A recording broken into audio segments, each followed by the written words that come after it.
जय जय शङ्कर हर हर शङ्कर जय जय शङ्कर हर हर शङ्कर जय जय शङ्कर हर हर शङ्कर जय जय शङ्कर हर हर शङ्कर தெய்வத்தின் குரல் வால்யூம் 5 வாகீஷாத்யா சுமனஸ் சர்வார்த்தானாம் உபக்ரமே யன்னத்வா கிருத கிருத்யாஸ்யுஹு தம் நமாமி கஜானனம். தெய்வத்தின் குரல் 5வது வால்யூம் உடைய சம்மரி பார்த்துட்டு இருக்கோம். அதாவது சாராம்சம். போன வாரம் பிள்ளையார் செக்ஷன், குரு செக்ஷன் பார்த்தோம். அதுல ஈசனும் ஆசானும் அப்படிங்கிற தலைப்புல பெரியவா என்ன சொன்னார்னு பார்த்தோம். இந்த வாரம் குருமூர்த்தியும் திரிமூர்த்திகளும் அப்படிங்கிற செக்ஷன் நம்ம ஆரம்பிக்க போறோம். குருர் பிரம்மா குருர் விஷ்ணுஹு குருர் தேவோ மகேஸ்வரஹா குரு சாக்ஷாத் பரம் பிரம்மா தஸ்மை ஸ்ரீ குரவே நமஹா. இந்த ஸ்லோகப்படி பார்த்தா குருவே மும்மூர்த்தியர், குருவே பரபிரம்மம், அப்படிப்பட்ட குருவுக்கு நமஸ்காரம் அப்படின்னு சொல்லியிருக்கு. இதுல பார்த்தா மும்மூர்த்தியரை தனித்தனியா பிரம்மா விஷ்ணு மகேஸ்வரன் சொல்லிட்டு அப்புறம் பரபிரம்மத்தை தனியா சொல்லி இருக்கிறதுனால இவர்களுக்கு பரபிரம்மம் அப்படிங்கிற ஸ்தானத்தை கொடுக்கலையோ அப்படின்னு தோன்றது அப்படின்னு சொல்லிட்டு பெரியவா ஆரம்பிக்கிறார். மும்மூர்த்திகள்ல பார்த்தா பிரம்மாவை எடுத்துட்டா முழு முதல் கடவுளாவும் அவருக்கு உபாசனை இல்ல, சிருஷ்டிகர்த்தாவாவும் உபாசனை இல்ல. நம்ம மதத்துல பார்த்தா கணக்கு வழக்கு இல்லாத ஏகப்பட்ட பண்டிகைகள்ல பிரம்மாவுக்குன்னு ஒண்ணு கூட நம்ம கொண்டாடுறதா இல்ல. அதே மாதிரி விக்கிரகங்கள், படங்கள் இதெல்லாம் எடுத்துட்டா கூட பிரம்மாவுக்குன்னு தனியா எந்த ஒரு படமோ விக்கிரகமோ வச்சு நாம வழிபடுறது கிடையாது. வேணா ராமர் பட்டாபிஷேக படத்திலயோ இல்ல மீனாட்சி சுந்தரேஸ்வரர் கல்யாண படத்திலயோ கூட்டத்தோட ஒருத்தரா நிக்கிற மாதிரி படங்கள் தான் நம்ம பொதுவா பாக்குறோம். அதே மாதிரி அவருக்கு தனி கோவில்கள் இருக்கா அப்படின்னு பார்த்தா அபூர்வமா புஷ்கர்லயும் கும்பகோணத்திலையும் தனி கோவில் இருக்கு. சில கோவில்கள்ல தனி சந்நிதி இருக்கு. இதெல்லாம் பார்த்தா மகா பெரிய சமுத்திரத்துல ஒரு துளி மாதிரிதான். நம் தலையெழுத்தையே எழுதுகிறவருடைய தலையெழுத்து இப்படி இருக்கே அப்படின்னு சொல்லிட்டு சொல்றார். சரி, பிரம்மாவுக்கு பூஜை இல்லாததுக்கு ஏதாவது ஒரு காரணம் இருக்கணும். என்ன காரணம்? சைவ சித்தாந்தப்படி பார்த்தோம்னா பரமேஸ்வரன் ஜோதிர்மயமான லிங்கோத்பவ மூர்த்தியா ஆகாசத்துக்கும் பூமிக்குமா நின்ன போது அடிமுடி தேடி விஷ்ணு வராகராவும் பிரம்மா அன்னபக்ஷியாவும் போன போது அவர்களால கண்டுபிடிக்க முடியல. விஷ்ணு தன்னால கண்டுபிடிக்க முடியலன்னு ஒத்துண்டார். ஆனா பிரம்மா நான் முடிய பார்த்துட்டேன் அப்படின்னு சொல்லிட்டு பொய் சொன்னதுனால பரமசிவன் வெளிப்பட்டு பொய் சொன்ன பிரம்மாவுக்கு இனிமேல் பூஜையே நடக்காம போகட்டும் அப்படின்னு சொல்லிட்டு சபிச்சுட்டாராம். இது சைவர்கள் சொல்ற காரணம். வைஷ்ணவர்கள் இந்த காரணத்தை ஒப்புக்க மாட்டா. அவர்கள் வேற ஒரு காரணம் சொல்லுவா. திரிமூர்த்திகள்ல யாரு சுத்த சத்வ மூர்த்தி அப்படின்னு பிருகு மகரிஷி பரீட்சித்து பார்த்தார். சுத்த சத்வம் அப்படின்னா என்ன? எப்பவும் அன்புமயமா இருக்கணும். பிருகு மகரிஷி ஒவ்வொருத்தர்கிட்ட போயும் அவளெல்லாம் சீண்டி விடுறார். இவர் ஒரேடியா சீண்டினதுல பிரம்மாவும் ஈஸ்வரனும் கோபப்பட்டதாகவும் பிரம்மாவுக்கு உமக்கு ஆலயமே இல்லாம போக கடவுது அப்படின்னு சொல்லிட்டு சபிச்சிட்டார். சிவனுக்கு பார்த்தா உன் ரூபத்துக்கு ஆலயத்துல பூஜை இல்லாம அதுக்கு பதிலா ஒரு கல் உருண்டைய பூஜை பண்ணட்டும் அப்படின்னு சொல்லிட்டு ஈஸ்வரனையும் சபிச்சுட்டாராம். வாஸ்தவமா லிங்கம் அப்படிங்கிறது ஜோதிஷுக்கு அடையாளம், ஆரம்பமும் முடிவும் சொல்ல முடியாத பரபிரம்மத்துக்கு அடையாளம், ரூபமாயும் இல்லாம அரூபமாயும் இல்லாம இருக்கிற உருவம் அப்படிங்கிற வசந்த தத்துவம். ஆனா இங்க விஷ்ணு பரத்வத்தை பத்தி சொல்றதுனால இப்படி சொல்லியிருக்கு. விஷ்ணுவை போய் சோதிக்கும் போது மார்பிலேயே எட்டி உதைச்சாராம். பெரியவா சொல்றார், சொல்றதுக்கே கஷ்டமா இருக்கு அப்படிங்கிறார். அப்பவும் மகாவிஷ்ணு கோபப்படாம ரொம்ப அன்பா உங்களோட கால் வலிக்க போறதே அப்படின்னு சொல்லிட்டு பிருகுவோடைய பாதத்தை பிடிச்சிட்டாராம். அவர்தான் சுத்த சத்வ மூர்த்தி அப்படின்னு தீர்மானம் பண்ணினதா கதை போறது. ஆனா பெரியவா ஒரு காரணம் சொல்றார் எதுக்கு இவருக்கு பூஜை இல்லை அப்படிங்கிறதுக்கு. இப்போ ஒரு ஜீவன் ஜென்மம் எடுக்கிறான் அப்படின்னா அதுக்கு ஜென்மா எடுக்கிறதுக்கு காரணமா இருக்கிறதே பிரம்மா தானே. கஷ்டத்துக்கெல்லாம் காரணமான பிறவிக்கு அவர் காரணமா இருக்காரு. அப்படிங்கறதுனாலதான் இவருக்கு எதுக்கு வழிபாடு அப்படின்னு சொல்லிட்டு கோபிச்சுண்டு நிறுத்திட்டோமோ அப்படின்னு தோன்றது அப்படிங்கிறார். நாம இவரை நொந்து கொண்டு என்ன பிரயோஜனம்? பரமாத்மா சிருஷ்டி ஸ்திதி சம்ஹாரம் அப்படிங்கிற காரியங்களை மும்மூர்த்திகளுக்கு கொடுத்திருக்கார். ஜென்மா கொடுக்கிற காரியத்துக்கு பரமாத்மா பிரம்மாவை அதிகாரியா நியமிச்சிருக்கான். சரி, நமக்கு ஏன் ஜென்மா வருது? நாம ஜென்ம ஜென்மங்களா பாவ மூட்டைகளா சேர்த்து வச்சிருக்கோம், கர்ம மூட்டைய சேர்த்து சேர்த்து வச்சிருக்கோம். அதுல நல்லத பண்ணி கரைத்து கொள்றதுக்காக பரமாத்மா கருணையோட ஜென்மா தந்து மறுபடி இந்த பிறவியிலாவது இவன் நல்லது பண்ணி உய்வு அடைய மாட்டானா அப்படின்னு சொல்லிட்டு சான்ஸ் கொடுக்கறான். அப்படிப்பட்ட சான்ஸ் கொடுக்கிற பிரம்மாவுடைய பணி கருணையானது தானே. நாம சான்ஸ தவற விட்டுட்டு மேலும் மேலும் நம்ம மூட்டைய பெருக்கிண்டே போறோம். பிரம்மா கிட்ட குறைப்பட்டு என்ன புண்ணியம் அப்படிங்கிறார். நம்முடைய நிலையில இப்படி இந்த சம்சாரத்துல மொத்துப்பட்டு கிடக்கும் போது ஜென்மாவை தர்ற சிருஷ்டிகர்த்தாவை பூஜிக்கணும் அப்படின்னு சொல்லிட்டு அந்த பக்தி நமக்கு வரமாட்டேங்கிறது. பிரம்மா பார்த்தா விஷ்ணுவுடைய புத்திரர் தானே. அப்பவும் அவருக்கு விஷ்ணு ஆலயங்கள்ல சந்நிதி இல்ல அப்படின்னா, பொதுவா பார்த்தோம்னா விஷ்ணு ஆலயங்கள்ல யார் யாரெல்லாம் அங்கம் வகிப்பா அப்படின்னு பார்த்தோம்னா, வைஷ்ணவர்களுடைய ஆலயங்கள்ல பெருமாளோட இணை பெரியாத தாயார், அவருடைய வாகனம், அப்புறம் அவதாரங்கள் ராமர் கிருஷ்ணர் மாதிரி, அப்புறம் அவரையே சேர்ந்த பார்ஷதர்கள், ஆழ்வார்கள், ஆச்சாரிய புருஷர்கள், இவாளுக்கெல்லாம் தான் அங்க இடம். வைஷ்ணவர்கள் மறந்தும் புறந்தொழார் அப்படிங்கறத வழக்கே இருக்கு. பெருமாளுடைய அவதாரமாவோ இல்ல அடியாராவோ இருக்கிறவாளுக்கு தான் வைஷ்ணவ ஆலயங்கள்ல இடம் தருமே தவிர, அவருக்கு சமதை மாதிரி திரிமூர்த்திகள்ல இன்னொருவரான பிரம்மாவுக்கு இடம் தராது. அதனாலதான் விஷ்ணு ஆலயங்கள்லயும் பிரம்மா இல்ல போல இருக்கு அப்படின்னு சொல்லிட்டு சொல்றாரு பெரியவா. சரி, திரிமூர்த்திகள்ல பிரம்மா பார்த்தாச்சு. இப்போ அடுத்து சிவபெருமான பத்தி பார்க்கலாம். சிவபக்தர்கள் பிரம்ம விஷ்ணு ருத்ரர் அப்படின்னு சொல்லிட்டு சொல்லுவா. இங்க பிரம்மா விஷ்ணு மகேஸ்வரன் சொல்லியிருக்கு இல்லையா குரு பிரம்மா ஸ்லோகத்துல. சிவன் பார்த்தோம்னா மும்மூர்த்திகள்ல சம்ஹார மூர்த்தியா இருப்பவன் அப்படிங்கிறது கிடையாது. சைவர் சித்தாந்தப்படி பார்த்தா சிவனுடைய அநேக ரூபங்கள்ல ஒண்ணுதான் ருத்ரன் அப்படின்னு சொல்லுவா. சிவம் அப்படிங்கிறதுதான் முழு முதல் கடவுள், அதாவது பரமாத்ம வஸ்து. பஞ்ச கிருத்தியங்கள்ல செய்யறது அதுதான். சகல கிருத்தியமும் அடங்கி போன சாந்தமும் அதுதான் அப்படின்னு சொல்லிட்டு சொல்லுவா. அந்த பரமாத்மால இருந்துதான் சிருஷ்டி ஸ்திதி சம்ஹார கிருத்தியங்களை செய்யற பிரம்ம விஷ்ணு ருத்ர தோன்றுவது.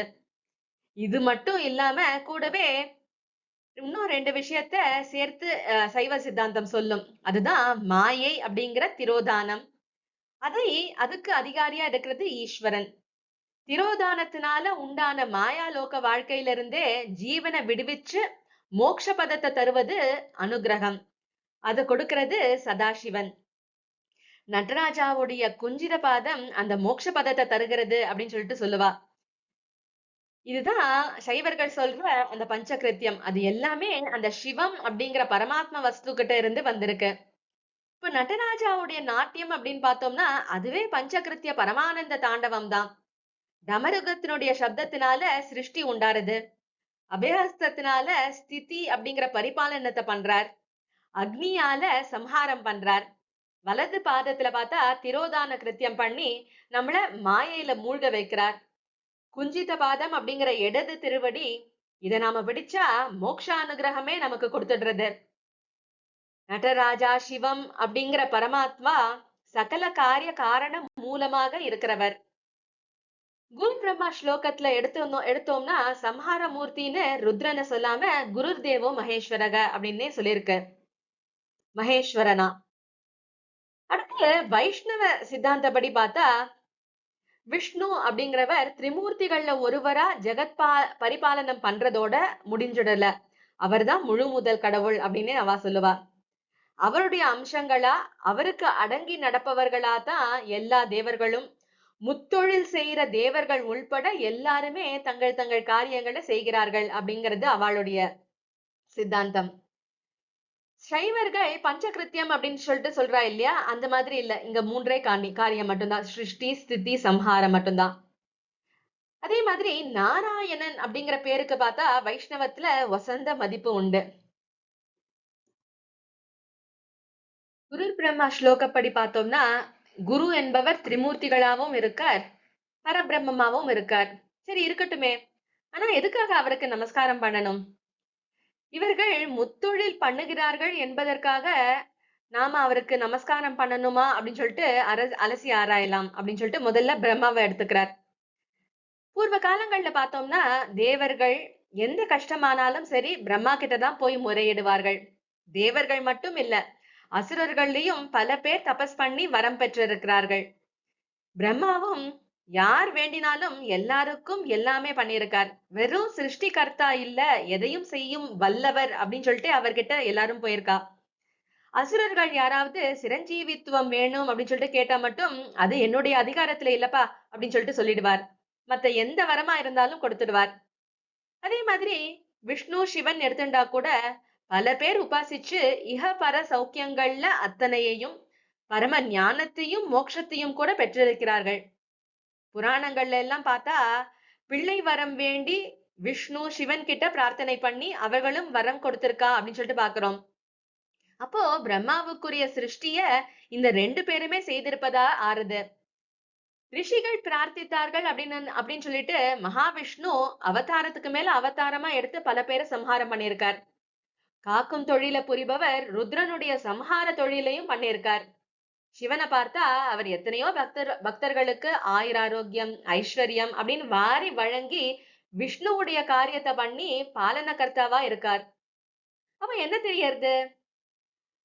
சிவ விஷ்ணுக்கள் கிட்ட வேண்டவா அவர்கள் வெறும் பரிபாலன கர்த்தா அப்படின்னு சொல்லிட்டோம், சம்ஹார கர்த்தா அப்படின்னு மாத்திரம் வச்சு ஆராதிக்கல அப்படின்னு சொல்லிட்டு நமக்கு ஸ்பஷ்டமா தெரியுது. அதே மாதிரிதான் பிரம்மா கிட்டையும் பூர்வ காலங்கள்ல அப்படி வேண்டியிருக்கா. மூணு பேரையும் எல்லாம் செய்யக்கூடிய தெய்வ சக்தி நிரம்பியவர்கள் அப்படின்னே பூஜிச்சிருக்கா. அதுக்கேத்த பலனையும் அவர்கள் எல்லாம் அடைஞ்சிருக்கா அப்படிங்கிறது தெரியறது. பிரம்மாவை எடுத்துட்டா நாம என்ன நினைச்சிட்டு இருக்கோம்? பிரம்மா வெறும் சிருஷ்டிகர்த்தா அப்படின்னு சொல்லிட்டு நம்மளுடைய மனசுல ஆழமா பதிஞ்சிருக்கு. அப்படி நினைக்கும் போது அவர் படைச்சதுக்காக சந்தோஷமா படுவோம், நொந்துக்கிறோம் இல்லையா? அதனால பிரம்மாவை வெறும் சிருஷ்டிகர்த்தா அப்படின்னு சொல்லிட்டு நினைக்கும் போது அவரை நமஸ்கரிக்க வேண்டியில்ல. அதே மாதிரிதான் மகேஸ்வரன் எடுத்துட்டா மகேஸ்வரனை சம்ஹார கர்த்தா அப்படின்னு நினைக்கும் போது நம்மள நாமளே சுய ஆராய்ச்சி பண்ணி பார்க்கலாம். இப்போ நெஞ்சில கை வச்சுட்டு சொன்னா நாம இருக்கிற ஸ்திதியில நாம யாருமே சாவை விரும்புவதில்லை. எனவே சாவ கொடுக்கிற ஒரு மூர்த்தியா இருக்கிறதுக்காக அவனை வந்து நமஸ்காரம் பண்ணணும் அப்படின்னு சொல்லிட்டு நமக்கு தோணாது. அப்படி சம்ஹார தொழில பண்றவன அவனுடைய தொழிலுக்காக நாம உபாசிக்க வேண்டியதில்லை. அடுத்து விஷ்ணு அப்படின்னு எடுத்துட்டோம்னா பரிபாலன கர்த்தா. சரி இது பரவாயில்ல அப்படின்னு நமக்கு தோன்றது. ஆனா நடைமுறையில பார்த்தோம்னா இவ்வளவு நாள் அவர் வந்து பரிபாலனம் பண்ணினதுக்காக ஆஹா இவ்வளவு நாளா நம்ம வந்து நல்லா பரிபாலனம் பண்ணிருக்கார் அப்படிங்கிற எண்ணம் துளியாவது நமக்கு இருக்கா? ஒரு உதாரணத்துக்கு விஷ்ணு நேர்ல நமக்கு முன்னாடி வந்தார்னு வச்சுப்போம். நம்ம உடனே ஒரு பெரிய லிஸ்டே வச்சிருப்போம். அது கொடுங்கோ இது கொடுங்கோ அப்படின்னு சொல்லிட்டு கேக்குறதுக்கு. அப்படின்னா இன்டைரக்டா என்ன அர்த்தம்? அவர் சரியா பரிபாலனம் பண்ணல அப்படிங்கிறது தானே நம்ம நினைச்சுட்டு இருக்கோம். அதனால இனிமேலாவது நன்னா வைக்கட்டும் அப்படின்னு சொல்லிட்டு வேணா பிரார்த்தனை பண்ணுவோம். ஆக அவர் தன் வேலையை ஒழுங்கா கவனிக்கல அப்படின்னு ஒரு உள்ளூர் அபிப்பிராயம் இருக்குன்னு அறுது. வாஸ்தவமா பார்த்தா நம்ம கர்மாப்படிதான் எல்லாம் நடக்கிறது அப்படிங்கிற விவேகம் இல்லாததுனாலதான் இப்படி எல்லாம் நமக்கு தோன்றது.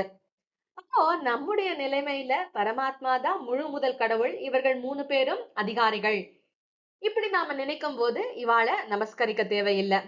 அதுவே அவர்கள் சர்வ சக்தர்கள், அவர்களே முழு முதல் தெய்வம் அப்படின்னு சொல்லிட்டு நம்ம மனச கரைச்சு வேண்டிண்டா அந்த பரமாத்மா மூலமாவே நமக்கு எதையும் சாதித்து கொடுத்து விடுவார்கள்.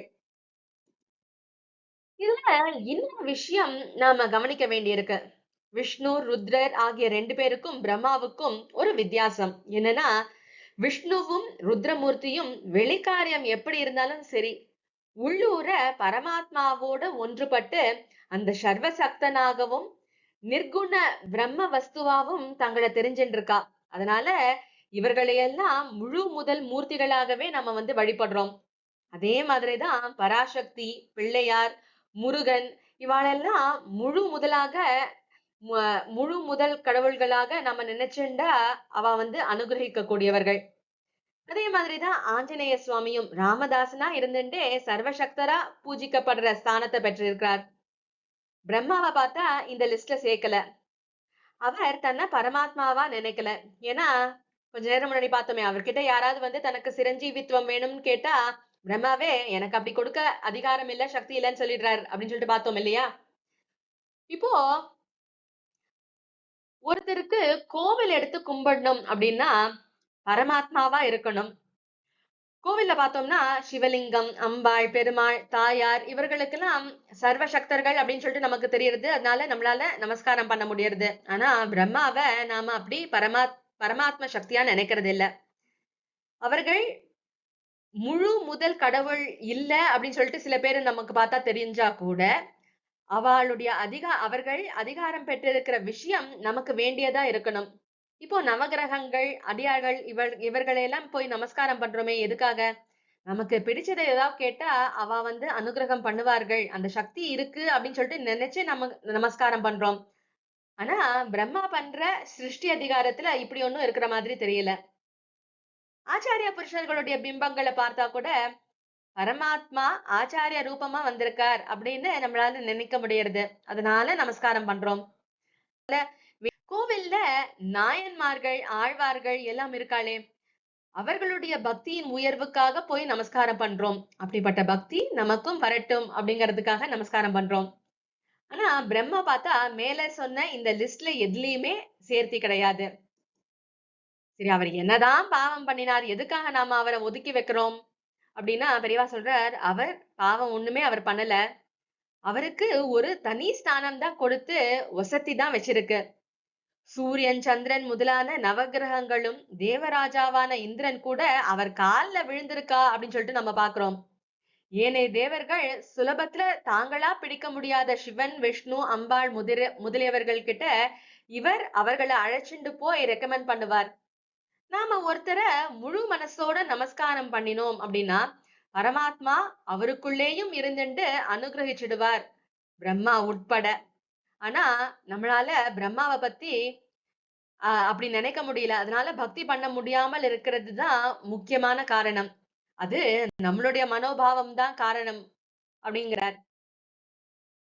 பிரம்மாவுக்கு சந்நிதி இருக்கு அப்படின்னு சொல்லிட்டு ஒரு எக்ஸாம்பிளுக்கு நம்ம வச்சுப்போம். மும்மூர்த்திகள்ல இவருக்கு எப்படி இடம் கொடுத்திருக்கா அப்படிங்கிற கேள்விதான் நமக்கு. அப்போ நாம பண்ற நமஸ்காரம் எப்படி ஜென்யூனா இருக்கும்? நாம கோவிலுக்கு எதுக்காக போறோம்? பரிகாரம் தேடிக்கொள்றதுக்காக கோவிலுக்கு போறோம்.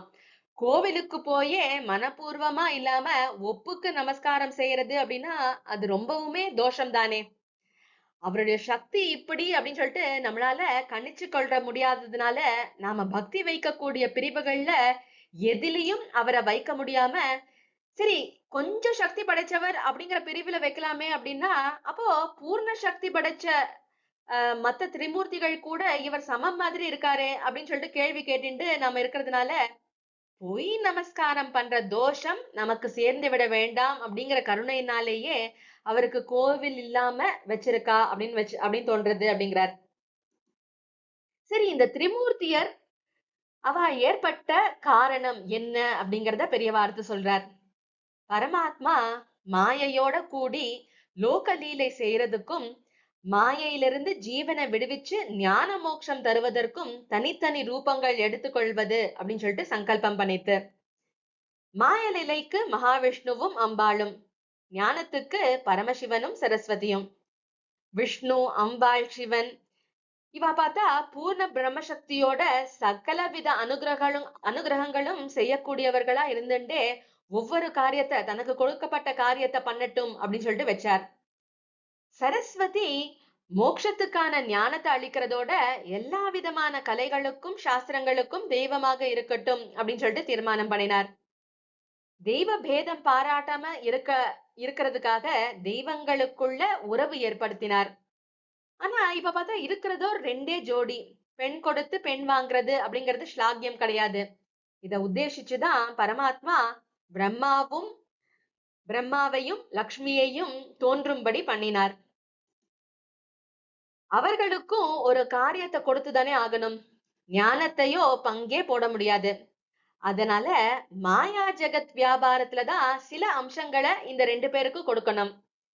விஷ்ணு என்ன பண்ணினார்னா தம்முடைய காரியத்திலேயே சிருஷ்டிய பிரம்மாவுக்கும், லோக பரிபாலனத்துல ஜீவர்களுக்கு செல்வம் கொடுக்கிற காரியத்தை லக்ஷ்மிக்கும் கொடுத்தார். லக்ஷ்மிக்கு லோகமாதா அப்படிங்கிற பெரிய ஸ்தானம் இருக்கும்படியா அனுகிரக சக்திகளை எல்லாம் கொடுத்தார். சிருஷ்டி அம்சத்தை தமக்கு அடங்கித்தான் பிரம்மா நிர்வாகம் செய்கிறார் அப்படிங்கிறத லோகத்துக்கு தெரியும்படியாக சிருஷ்டிகர்த்தாவையும் சிருஷ்டிக்கும் பிதாவாக தான் ஸ்தானம் வகிச்சுண்டு தம்முடைய நாபிக் கமலத்திலிருந்தே அவரை தோன்றுமாறு பண்ணினார்.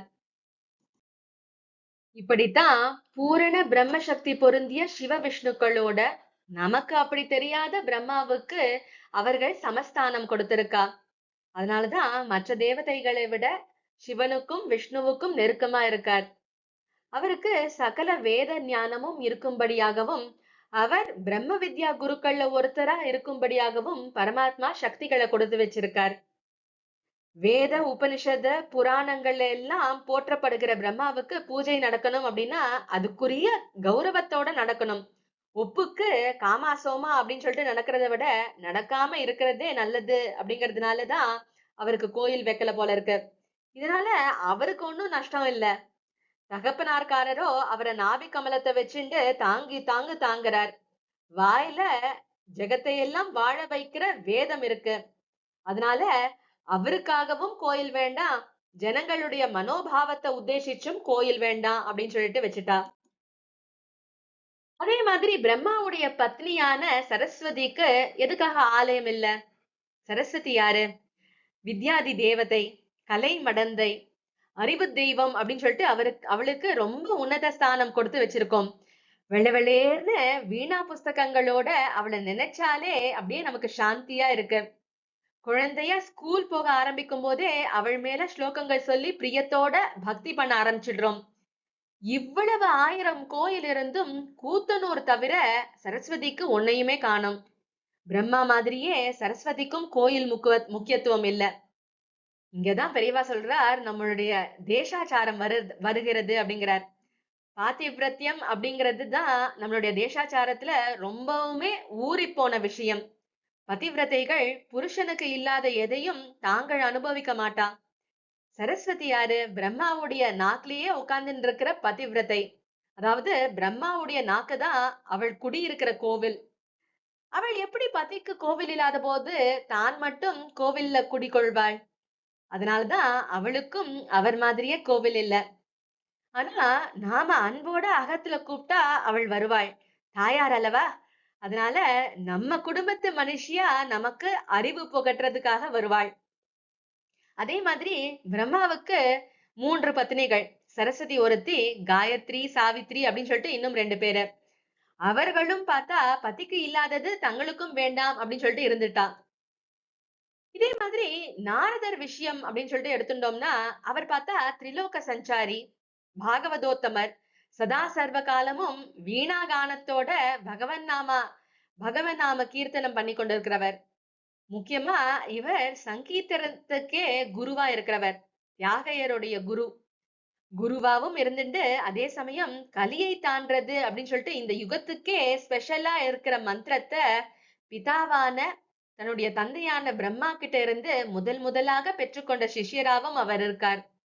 எல்லாரும் எக்காலமும் எங்க வேணும்னாலும் சொல்லக்கூடிய அந்த மந்திரம், ஹரே ராம ராம ராம ஹரி ஹரே, ஹரே கிருஷ்ண கிருஷ்ண கிருஷ்ண ஹரி ஹரே. கலிக்கு நாம சங்கீர்த்தனம் தான் பிரத்யேக மோட்ச மார்க்கம்.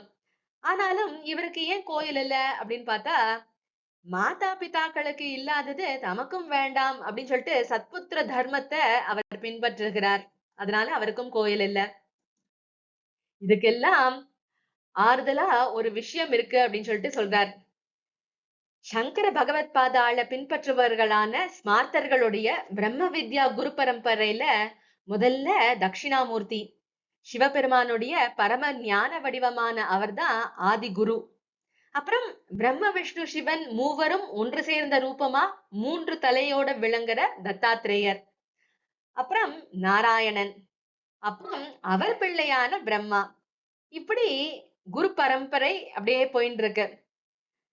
வேதாந்தம் அபியாசம் செய்யற ஸ்மார்த்தர்கள் குரு தியானத்துல ஆரம்பிக்கும் போது நாராயணம் பத்மபுவம் வசிஷ்டம் அப்படின்னு சொல்லிட்டு ஸ்லோகம் சொல்லி அந்த பரம்பரை முழுக்க சொல்லி இன்னைக்கு நமக்கு இருக்கிற ஆச்சாரியார் வரைக்கும் நமஸ்காரம் அப்படின்னு சொல்லிட்டு பண்ணும்போது பத்மபுவரான, அதாவது தாமரை மேல உட்கார்ந்து இருக்கிற பிரம்மாவுக்கும் நமஸ்காரம் சொல்லி நமஸ்காரம் பண்றது. அப்போ அதுல பிரம்மா நமஸ்காரத்தை வாங்கிடுறார். இது கொஞ்சம் ஆறுதலா இருக்கு அப்படின்னு சொல்றார் பெரியவா. குரு பிரம்மா ஸ்லோகப்படி பார்த்தா முத்தொழில் செய்யறதுக்காக இவாளை நமஸ்காரம் பண்ண வேண்டியதில்ல அப்படின்னு பார்த்தோம். குரு தான் இவர்கள் மூவரும் அப்படின்னு சொல்லிட்டு சொல்லும்போது இங்கேயும் பார்த்தோம்னா அதே அப்ளை ஆறுது. சரி, குரு பரபிரம்மமா இருக்கிறதுக்கு நமஸ்காரம் வேணுமா அப்படின்னு பார்க்கும்போது அப்படி இருக்கும்போதும் நமஸ்காரம் தேவையில்லை. ஏன்னா நிர்குணமா நிஷ்கிரியமா, அதாவது குணங்கள் செயல்கள் ஏதுமற்றதா இருக்கிற அது நமஸ்காரத்தை வாங்கி கொள்ளாது. அப்போ ஸ்லோகத்தினுடைய நிஜமான தாத்பரியம் என்ன? இப்போ சந்திரன் போன்ற முகம் அப்படின்னு சொல்லிட்டு ஓமை சொல்வோம் இல்லையா? அப்படித்தான் இந்த ஸ்லோகத்திலையும் சொல்லி இருக்கு. நம்மளுடைய மத சம்பிரதாயங்கள்ல எல்லாவற்றுக்கும் மூல புருஷரா இருக்கிற வியாசாச்சாரியால பத்தின ஒரு ஸ்லோகம் இருக்கு. அதுல வியாசருக்கும் திரிமூர்த்திகளுக்கும் ஒற்றுமை இல்லாத ஒவ்வொரு அம்சத்தை சொல்லியே வேடிக்கை செஞ்சிருக்கு. அச்சதுர்வதனோ பிரம்மா த்விபாஹுர் அபரோ ஹரிஹி அபால லோச்சனஹ சம்புஹு பகவான் பாதராயணஹா. இவர் பிரம்மானா 4 மூஞ்சி இல்லையே, விஷ்ணு அப்படின்னா 2 கைதானே இருக்கு, 4 இல்லையே, சிவன் என்றால் நெற்றிக்கண் எங்க போச்சு அப்படின்னு சொல்லிட்டு அந்த ஸ்லோகம் சொல்றது. அப்படின்னா பிரம்ம விஷ்ணு மகேஸ்வரர்களாக குருவை உபமா அலங்காரத்துல சொல்லி இருக்கு அப்படின்னு சொல்லிட்டு நம்ம எடுத்துக்கணும். அவர்களுக்கும் குருவுக்கும் பார்த்தோம்னா ஒற்றுமையும் இருக்கணும், வேற்றுமையும் இருக்கணும். சரி, ஒற்றுமை அம்சங்கள் என்னென்ன அப்படின்னு சொல்லிட்டு நம்ம பார்க்கலாம். இந்த குரு பிரம்மா ஸ்லோகத்துல எப்படி அந்த ஒற்றுமை அம்சம் அப்ளை ஆறுது அப்படின்னு சொல்லிட்டு பார்க்கலாம். குரு ஏதோ ஒரு விதத்துல சிருஷ்டி ஸ்திதி சம்ஹாரம் செய்பவரா இருக்கார். எப்படி? குருவானவர் நமக்கு ஞான பிறவி தர்றதுனால, நமக்குள்ள ஞானம் பிறக்கும்படி செய்யறதுனால சிருஷ்டிகர்த்தாவான பிரம்மா ஆகிறார். அப்படி குருர் பிரம்மாவா இருக்கார். ஞான வாழ்க்கையில நாம அத்தியாத்ம சம்பத்துகளை பெரும்படி செய்து பரிபாலிக்கிறார். ஆத்மாவுடைய போஷணைக்காக உபதேசம், புஸ்தகங்கள், சாதனா மார்க்கம் இது எல்லாத்தையும் கொடுத்து நம்மள ரட்சிக்கிறார். இதனால பரிபாலன கர்த்தாவான விஷ்ணுவாக இருக்கிறார். குருர் விஷ்ணுஹோ. ஞானம் அடைய முடியாதபடி நம்ம அநேக கெட்ட சக்திகள் ஓயாம இழுத்துண்டு இதுகளோட குருவானவர் என்ன பண்றாருன்னா பொறுமையா போராடி அதை எல்லாத்தையும் ஹதம் பண்ணிடுறார், அதாவது சம்ஹாரம் பண்ணிடுறார். நமக்கு ஞானத்தை போதிக்கிறது மாதிரி நம்மளுடைய கனத்த அஜ்ஞானத்தை அகற்றுவது அப்படிங்கிறதும் ரொம்பவே முக்கியம். அந்த அஜ்ஞான தமச அறியாமை இருள குருவானவர் ருத்ரமூர்த்தியா இருந்துட்டு சம்ஹாரம் பண்றார். ருத்ரமூர்த்தியா மகேஸ்வரரா இருந்துட்டு சம்ஹாரம் பண்றார். அதனால குருர் தேவோ மகேஸ்வரஹா. இப்படி குருவினால ஞானத்துல புனர்ஜென்மம், அப்புறம் அதுல பரிபாலிப்பு, அதுக்கு எதிரா தடையா இருக்கிறவர்களுடைய அழிவு, இப்படி 3 காரியங்கள் எல்லாமே நடக்கிறது. அதாவது சிருஷ்டி ஸ்திதி சம்ஹாரம் 3த்தையும் குருவே பண்ணிடுறார். அதனால குருமூர்த்தியே இங்க திரிமூர்த்தி ஆகிடுறார். வித்தியாசம் என்னன்னா, பிரம்மா சிருஷ்டிச்சு விஷ்ணு ரட்சிக்கிற அதே சரீரத்தை ருத்ரன் சம்ஹாரம் செய்யறது. ஆனா இங்கேயோ குரு சிருஷ்டிப்பதும் ரட்சிச்சு கொடுக்கறதும் ஞானத்தை, அழிப்பது அஜ்ஞானமா இருக்கு. திரிமூர்த்திகளும் சேர்ந்த ஒருத்தரான ஒரு சுவாமி தத்தாத்ரேயர் அப்படிங்கிறவர், அவர் மாதிரிதான் எல்லா குருக்களுமே இருக்கிறார்கள் அப்படிங்கிறார். உவமை அலங்காரத்துல ஒற்றுமை அம்சம் என்ன அப்படின்னு சொல்லிட்டு பார்த்தாச்சு. இப்போ வேற்றுமை அம்சம் என்ன அப்படின்னு சொல்லிட்டு பார்க்கலாம். அந்த 3 பேருக்கு ஏன் நமஸ்காரம் பண்ண முடியாமல் இருக்கு? அப்படி இருக்க குருவுக்கு நமஸ்காரம், தஸ்மை ஸ்ரீ குருவே நமஹா அப்படின்னு சொல்லிட்டு சொல்லி இருக்கே. இப்போ முழு முதல் தெய்வமா நினைக்காம வெறும் சிருஷ்டி ஸ்திதி சம்ஹார கர்த்தாக்களா இருக்கிற பிரம்ம விஷ்ணு மகேஸ்வர பற்றியவர்களை அவர்களுக்கு நம்மளால நமஸ்காரம் பண்ண முடியல. ஏன்னா பிரம்மா பிரம்மா நம்மள சிருஷ்டிச்சதுலயோ இல்ல விஷ்ணு நம்மள பரிபாலிச்சது விதத்திலேயோ, மகேஸ்வரன் நம்மள சம்ஹரிக்க போறதுலயோ நமக்கு சந்தோஷம் இல்ல. நம்முடைய கர்மாப்படி மட்டுமே பலன் தருகிறவர்கள் அப்படின்னு சொல்லிட்டு நம்ம பார்த்தோம். அதனால அவர்களை நமஸ்கரிக்க நமக்கு தோணல. ஆனா நிஜமான குரு சிஷ்யனுக்கு ஞானத்துக்கு வழி திறந்து விட்டு அந்த வழியிலேயே நம்ம கை பிடிச்சுண்டு அடி அடியா நடத்தி நித்யானந்த பிராப்திய உண்டாக்குற வரையில கூடவே இருக்காரு இல்லையா? ஜென்ம ஜன்மாந்தரமானாலும் சரி அவர் கூடவே நம்ம கூட வருவார். திரிமூர்த்திகள் கர்மாப்படி நடத்தி வைக்கிறார்கள்னா குருமூர்த்தி கர்மாவிலிருந்து நம்ம எல்லாரையும் கடத்து வைக்கிறார். அப்படி அவருக்கு எத்தனை நமஸ்காரம் தான் செய்யலாம், செய்ய வேண்டியதுதான் அப்படின்னு சொல்லிட்டு பெரியவா சொல்றார். குரு சாக்ஷாத் பரம் பிரம்மா. நிஜமான குரு நம்ம முடிவா ஒரு லட்சியத்துல கொண்டு போய் சேர்க்கிறார். அதாவது நம்மையே பரபிரம்மமாக ஆக்குகிறார். பரபிரம்மம் தான்ப்பா நீயா வேஷம் போட்டுண்டு இருக்கு அப்படின்னு சொல்லிட்டு சொல்றார். அப்படின்னு சொல்லிட்டு நமக்கு புரிய வச்சு அந்த வேஷத்தை கலைச்சு அதுவாகவே இருக்கும்படி பண்றார். தாமே தாமே இப்படி ஆனவரா இருந்தால் ஒழிய நம்மளை எப்படி இந்த மாதிரி ஆக்க முடியும்? அதனால குருஹு சாக்ஷாத் பரம் பிரம்மா அப்படிங்கறதுல துளி கூட சந்தேகமே கிடையாது. தானும் கரை சேர்ந்து பிறரையும் சேர்ப்பிக்கிற பிரம்ம ஞானி தான் குரு அப்படிங்கிறவர். ஸ்லோகம்.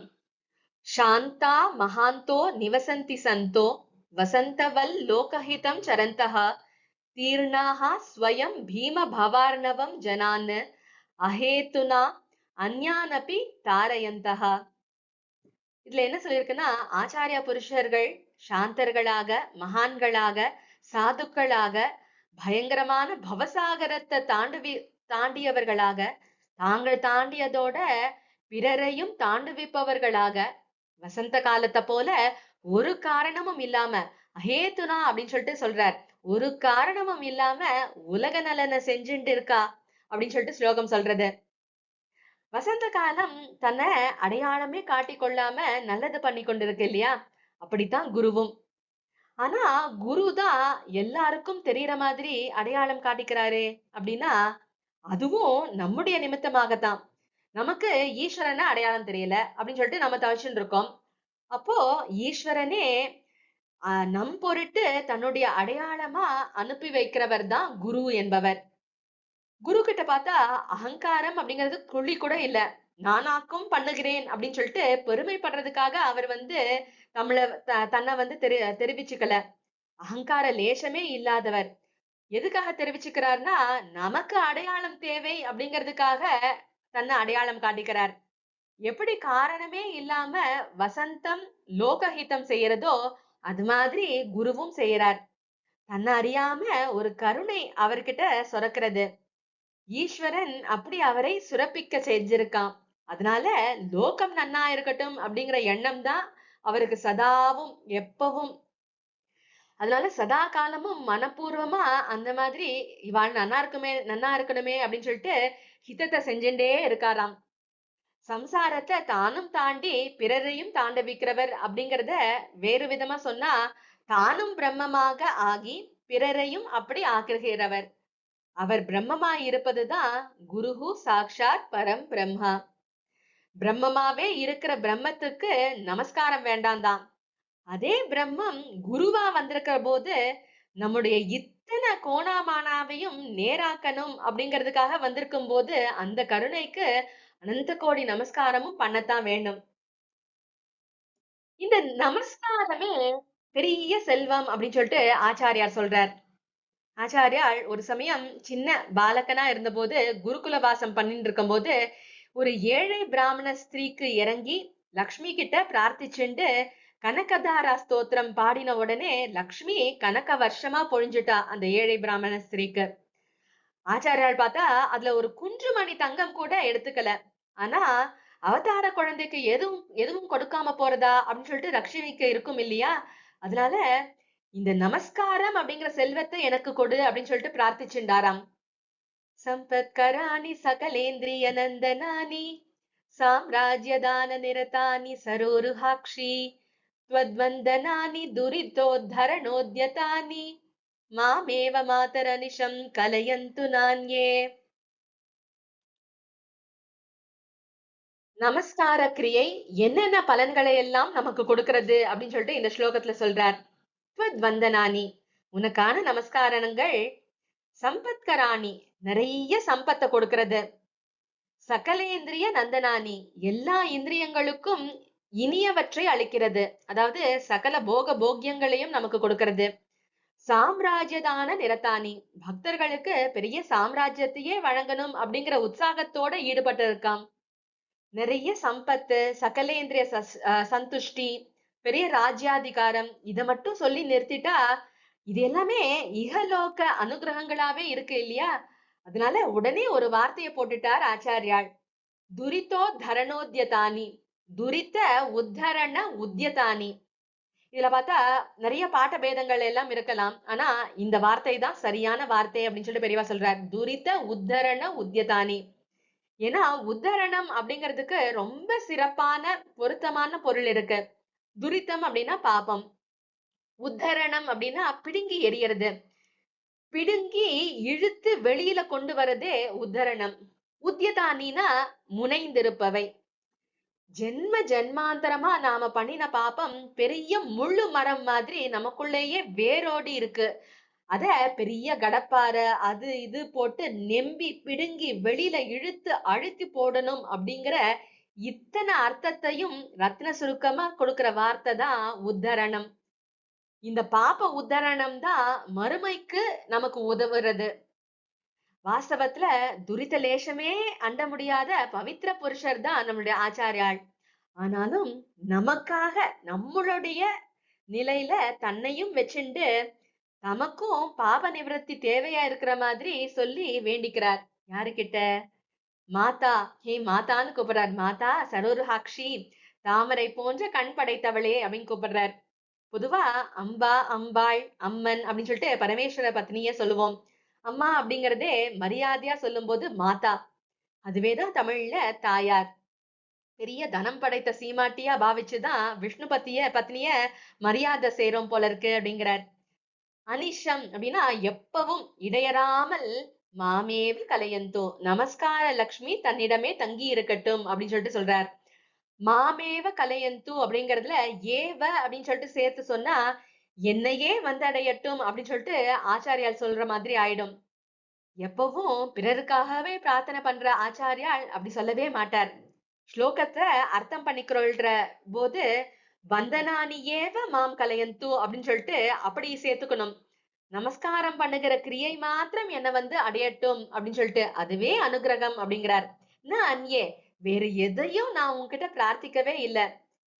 நற்றவா உனை நான் மறக்கினும் சொல்லும் நான் நமசிவாயவே அப்படின்னு சொல்லிட்டு சொன்ன மாதிரி வந்தனம் அப்படிங்கிற கிரிய நான் விட்டுட்டா கூட அது என்ன விடாம பிடிச்சுட்டு இருக்கட்டும் அப்படிங்கிறதுக்காகவே நமக்கு வழிகாட்டவே வந்த ஆச்சாரியால் இப்படி பிரார்த்தனை பண்ணிருக்கார். தாயாருக்கு சதா கால நமஸ்காரம் அப்படின்னா பத்திய நீக்கி பண்ண முடியாது. மகாவிஷ்ணுவுடைய பத்னி அப்படிங்கறத மூவுலக குருவுடைய பிரிய பத்னி அப்படின்னு சொல்லிட்டு ஒரு இடத்துல ஆச்சாரியால் சொல்றார். அதனால திரிலோக குருவுக்கும் சேர்த்தே நாம எப்பவும் நமஸ்காரம் தெரிவிக்கணும். திரிலோக குரு அப்படின்னு சொல்லிட்டு வேற எங்கேயும் நாம போய் தேடி போக வேண்டாம்.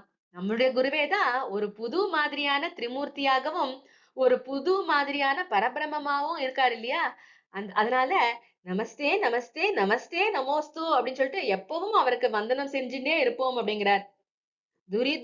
துரிதோத்தரணம் பண்றதையே காரியமா வச்சுட்டு இருக்கிற அவருக்கு உரித்தான நமஸ்காரம் நமக்கு மிகப்பெரிய செல்வமாக நம்ம கூடவே நம்மளுடைய உள்ளுக்குள்ள இருந்துட்டு ரட்சிச்சுட்டு இருக்கட்டும் அப்படின்னு சொல்லிட்டு நம்ம வேண்டலாம்.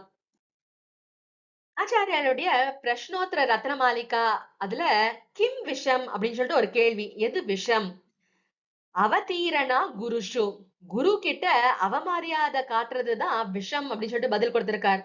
அப்படின்னா குரு வந்தனம் அமிர்தம் அப்படிங்கிறது இன்டைரக்டா நமக்கு தெரியறது. இன்னொரு கேள்வி, பாத்தும் கர்ணாஞ்சலிபிகி கிம் அமிர்தம், காது மடல்களால் குடிப்பதற்கு எது அமிர்தம் அப்படின்னு சொல்லிட்டு கேள்வி. சத் உபதேசக, குரு அளிக்கிற நல்ல உபதேசம் அப்படின்னு சொல்லிட்டு பதில். கர்ண அஞ்சலிக்கு அமிர்தம் அப்படின்னு சொல்லிட்டு சொல்லி இருக்கிறதுனால நமஸ்காரம் தான் அமிர்தம் அப்படிங்கறத நன்னாவே உறுதிப்படுத்திடுறார். நமஸ்காரமாகிய அஞ்சலியே பொதுவா உயிருக்கு அமிர்தம். கர்ண அஞ்சலிக்கு அமிர்தமா இருப்பது குரு அருளுகிற சத் உபதேசம் அப்படின்னு சொல்லிட்டு ஆச்சாரியால் காட்டி இருக்கிறதா நம்ம தெரிஞ்சுக்கிறோம். அதே மாதிரி இந்த பிரஷ்னோத்தர ரத்ன மாளிகாயிலே இன்னொரு கேள்வி, கிம் உபாதேயம், எது ஏற்கத்தக்கது? அதுக்கு குரு வச்சனம் அப்படின்னு சொல்லிட்டு பதில். குரு யார் அப்படின்னு அடுத்த கேள்வி. கோ குருஹு, அதுக்கு அதிகத தத்வஹ சிஷ்யஹிதாய உத்யதஹ சததம். தத்வார்த்தங்களை கற்றுணர்ந்தவர், சதா காலமும் சீடர்களுடைய நலனுக்காகவே பாடுபட்டு முயற்சி பண்றவர் அப்படின்னு சொல்லிட்டு சொல்றார். பாடுபட்டு முயற்சி பண்ணிட்டு இருக்காராம். சீடனுடைய ஹிதம் எது? கர்ம நிவிருத்தி, பாப நிவிருத்தி, துரிதோத்தரணம். நம்ம பொதுவா ஒரு வழக்கு இருக்கு, சம்பத்துக்கும் சாம்ராஜ்யாதிகளுக்கும்லாம் நம்ம லக்ஷ்மி கிட்ட போய் வேண்டணும் அப்படின்னு சொல்லிட்டு ஒரு இது இருக்கு. அதே மாதிரி பாப நிவாரணத்துக்கு யாருக்கிட்ட போகணும்னா குரு கிட்ட தான் போகணும் அப்படின்னு சொல்லிட்டு நடைமுறையில ஏற்பட்டு இருக்கு. அதனால ஆச்சாரியால் மாதா அப்படின்னு சொல்லிட்டு கூப்பிட்டு சொன்னதையே நாம குரு அப்படின்னு சொல்லிட்டு மாத்திட்டு, நாங்கள் செய்யற இந்த நமஸ்காரத்தால பெருகிற அனுகிரகத்துக்கு மேல சொத்து உடைமை எதுவும் இல்லை அப்படின்னு சொல்லிட்டு பிரார்த்திச்சு அப்படியே நிறைஞ்சு இருக்கணும் அப்படின்னு சொல்லிட்டு சொல்றார். தஸ்மை ஸ்ரீ குரவே நமஹா. அடுத்து ஸ்ரீ சங்கர சரித்தம் ஆரம்பிக்கிறோம். ரொம்ப விஸ்தாரமா பெரியவா சங்கர சரித்திரத்தை சொல்லி இருப்பார். இதுல இந்த 5வது பாகத்திலேயே பார்த்தா அதுதான் பெரிய பகுதி. ஸ்ரீ சங்கர பகவத் பாத ஆச்சாரியால குறிச்ச பகுதி இது. இது 5ஆம் பகுதி. பகவத் பாதர்கள் 5வதான பஞ்சம திதியில அவதரிச்சவர். பஞ்சமுக பஞ்சாட்சரனுடைய அவதாரம். அவனிடமிருந்தே பஞ்சலிங்கம் பெற்றவர். பிரதானமா 5 ஸ்ரீமடங்களை ஸ்தாபிச்சவர். எல்லாமே 5 சம்பந்தம். நம்மளுடைய வால்யூமும் பார்த்தா 5வது வால்யூம். ராகணபதி அண்ணா சொல்லும் போது, தாமேயான ஸ்ரீசரணர்களுடைய திருவாக்கினால இங்க தமக்கே அற்புதமான பஞ்சோபசார பூஜை பண்ணிட்டு இருக்கார் அப்படிங்கிறார். பெரியவாளுடைய வாக்கே களப சந்திரமா, நாகலிங்க நன்மலரா, அகில் தூபமா, நறுனை தீபமா, அமுத நெய்வேத்தியமா உபச்சாரம் புரிஞ்சிடுறதாம். பெரியவாளேதான் ஆச்சாரியாள் அப்படின்னு சொல்லிட்டு நம்ம சொன்னாலும் உள்ள பார்த்தா நிறைய இடங்கள்ல அவர் என்ன சொல்லியிருப்பாருன்னா, அவர் எங்க தாம் எங்க, அவருடைய திருநாமத்தை தாங்க நமக்கு தகுதி உண்டா, அவர் ஆற்றிய தர்மோத்தரணம் எங்க, தன்னுடைய காலத்துல ஏற்பட்டு வர்ற தர்ம ஸ்ரீரழிவு எங்க அப்படின்னு சொல்லிட்டுலாம் பெரியவா ரொம்ப ரொம்ப ரொம்ப அடக்கமா சொல்றாரு. இதுக்காகவே பெரியவாளையும் ஒரு படி கூடுதலா போற்றி வழிபடணும். சங்கர சரித்தம் எப்படி ஆரம்பிக்கிறதுனா, முதல்ல 2500 வருஷங்களுக்கு முன்னாடி லோகமே ரொம்ப சீர்கெட்டு போயிருந்தது அப்படின்னு சொல்லிட்டு ஆரம்பிக்கிறார். அப்படின்னா வேதம் சொல்ற வழிப்படி இல்லாம எல்லாருமே தங்கள் இஷ்டப்படி பண்ணிட்டு இருந்தா ஜனங்கள் எல்லாம். அனாதி காலமா வேதோக்தமான வழிதான் நம்மளுடைய தேசத்துல இருந்து வந்திருக்கு. சனாதன தர்மம், வைதிக மதம் அப்படின்னு சொல்லிட்டு அதுக்கு பேரு. அதையே ஹிந்து மதம் அப்படின்னு சொல்லிட்டு நம்ம சொல்றோம். சனாதன தர்மத்துல பார்த்தோம்னா 2 மார்க்கங்கள். பிரவிற்த்தி மார்க்கம் அப்படிங்கிறது ஒண்ணு. அப்படின்னா என்ன? லோக வாழ்க்கைய நன்னா தர்மமா தனக்கும் நல்லதாகவும் ஜன சமூகத்துக்கும் நல்லதாகவும் வேத விதிப்படி இல்லற வாழ்க்கையெல்லாம் நடத்தி வர்ணாசிரம வியவஸ்தைகளை அனுசரிச்சு கர்மானுஷ்டானங்களை எல்லாம் செய்யறதுதான் பிரவிற்த்தி மார்க்கம். 2வது மார்க்கம் என்னன்னா நிவிருத்தி மார்க்கம். அப்படின்னா லோக வாழ்க்கைய விட்டுட்டு அதை முடிச்சுட்டு பரமாத்மாவோட ஐக்கியமாகி இந்த ஜனன மரண சூழல் இருக்கு இல்லையா, அதுல இருந்து விடுதலை பெறுவதுதான் நிவர்த்தி மார்க்கம். தர்மமாக லோக வாழ்க்கையை நடத்தும் போதும் அதுல புண்ணியம் கிடைச்சு புண்ணிய பலனா ஸ்வர்க்கம் அப்படிங்கிற இன்ப லோகத்துல நமக்கு வாசம் கிடைக்கும். இந்த பிரவೃತ್ತಿ மார்க்கம் அப்படிங்கிறது கர்ம மார்க்கம். அதாவது ஆத்மாவை விட்டுட்டு மேல மேல வெளியில போயிட்டே இருக்கிறது தான் பிரவிற்த்தி மார்க்கம். நாம நம்மளுடைய கர்ம அனுஷ்டானங்களை எல்லாம் நல்லபடியா பண்ணினா நமக்கு புண்ணிய பலன் கிடைக்கும். புண்ணிய பலனால ஸ்வர்க்கம் அப்படிங்கிற இன்ப லோகத்துல நமக்கு வாசம் கிடைக்கும். ஆனா இந்த ஸ்வர்க்கம் அப்படிங்கிறது நிரந்தரம் கிடையாது, சாஸ்வதம் இல்ல. புண்ணியம் தீர்ந்த உடனே நமக்கு பேலன்ஸ் புண்ணிய பேலன்ஸ் எல்லாம் தீர்ந்து நில் ஆன உடனே என்ன ஆகும்? திரும்ப புனரப்பி ஜனனம் அப்படின்னு ஆயிடும். இந்த பூர்வ ஜென்மத்துல நம்ம வேதப்படி நடந்திருந்தா அப்போ நமக்கு ஒரு நல்ல பிறவி வாய்க்கும். அதுக்கப்புறம் இதுலயும் எல்லாமே நல்லபடியா பண்ணினோம்னா கடைசியில திரும்ப புனரப்பி மரணம். இதே சுழற்சி திரும்ப திரும்ப சுத்தி சுத்தி புனரப்பி மரணம், புனரப்பி ஜனனம் அப்படின்னு சொல்லிட்டு இப்படியே போயிட்டு இருக்கும். இந்த வாழ்க்கையிலயும் பார்த்தோம்னா எப்ப பார்த்தாலும் ஏதாவது ஒரு பயம், ஏதாவது ஒரு துக்கம். நம்ம இன்பமா இருக்கோம்னு நினைச்சிருந்தா கூட மூலையில பார்த்தா ஏதோ ஒரு நம்மள அரிச்சுட்டே இருக்கும். ஆக பிரவிற்த்தி மார்க்கத்துல நமக்கு என்ன தெரியறது அப்படின்னு சொல்லிட்டு பார்த்தோம்னா, பூலோகம், ஸ்வர்க்கம் இதுல ரெண்டுத்துலயுமே எத்தனை சந்தோஷமா இருந்தாலும் இந்த இன்பங்கள் எல்லாம் பூரண நிறைவை தராது, சாஸ்வதம் இல்ல அப்படிங்கிறது நமக்கு தெரியறது. நிவிருத்தி மார்க்கம் அப்படிங்கிறது தான் ஞான மார்க்கம். ஆத்மாவுக்கே திரும்பி வந்து விடுவதுதான் நிவிருத்தி மார்க்கம். பூரணமான உள் நிறைவை தருவது இது. நமக்கு சாஸ்வதமான ஆனந்தம் கொடுக்கிறது. அதாவது பிரம்மானந்தத்தை கொடுக்கிறது. பிரம்மம் அப்படிங்கிற ஆனந்தம் தான் பிரம்மானந்தம். ஒருத்தன் நிவர்த்தி மார்க்கத்துல போய் சித்தி அடைஞ்சிட்டா தானே அந்த பிரம்மம் அப்படின்னு சொல்லிட்டு ஆனந்தமா ஆகிடுறான். அங்கதான் பார்த்தா பயம் இல்ல, துக்கம் இல்ல, நம்மள போட்டு இழுக்கிற காம குரோதங்கள் இது எதுவுமே அங்க இல்ல. தில்லை வெளியிலே கலந்து விட்டால் அவர் திரும்பியும் வருவாரோ அப்படின்னு சொல்லிட்டு சொல்றது உண்டு இல்லையா? அனாவிருத்தி சப்தாத் அனாவிருத்தி சப்தாத் அப்படின்னு சொல்லிட்டு பிரம்மசூத்திரம் இததான் சொல்லி இருக்கு.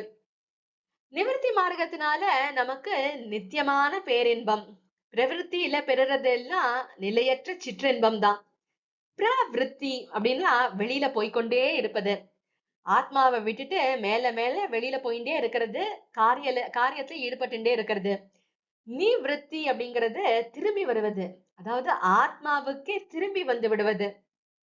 காரியத்துக்கு முற்றுப்புள்ளி வச்சுட்டு இருக்கிறது தான் நிவர்த்தி மார்க்கம். ரெண்டு வித பிரஜைகள் பத்தி பெரியவா சொல்றார். கர்ம சங்கிகள் அப்படிங்கிறது ஒரு விதமான பிரஜைகள், முமுக்ஷுக்கள் அப்படிங்கிறது இன்னொரு விதம்.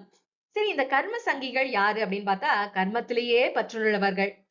பெருவாரியான ஜனங்கள் ஆத்மாவை விட்டுட்டு காரியத்துல போகிறவர்களாகத்தான் இருக்கா. ஈஸ்வரன் தான் பார்த்தா அப்படி பண்ணியிருக்கான். ஏன்னா அவனுக்கு லோக்கலிலே எல்லாம் நடக்கணும் இல்லையா? எல்லாருமே நிவர்த்தி மார்க்கம் போயிட்டு மோட்சத்தை அடைஞ்சிட்டா அப்புறம் சிருஷ்டி எதுக்கு இல்லையா? அதனால பரமேஸ்வரனே தான் அப்படி ஜனங்களை பண்ணியிருக்கார். முமுட்சுக்கள் யாரு அப்படின்னா விடுபட வேண்டும் அப்படின்னு சொல்லிட்டு ஆசைப்படுறவா. இந்த தாபத்துக்கு தான் விடுபடணும் அப்படிங்கிற தாபத்துக்கு முமுட்சுத்துவம் அப்படின்னு பேரு. அந்த ஆசை உள்ளவன் தான் முமுட்சு. ஞான மார்க்கத்துல போகக்கூடிய யோகியதை பெற்ற அதிகாரி இந்த முமுட்சு தான். ஈஸ்வரனே இந்த ரெண்டு விதமான மக்களுக்கு வேதப்படி ரெண்டு விதமான மார்க்கங்களை போட்டு கொடுத்திருக்கார். பிரவிற்த்தி மார்க்கம் அப்படின்னும் நிவர்த்தி மார்க்கம் அப்படின்னும்.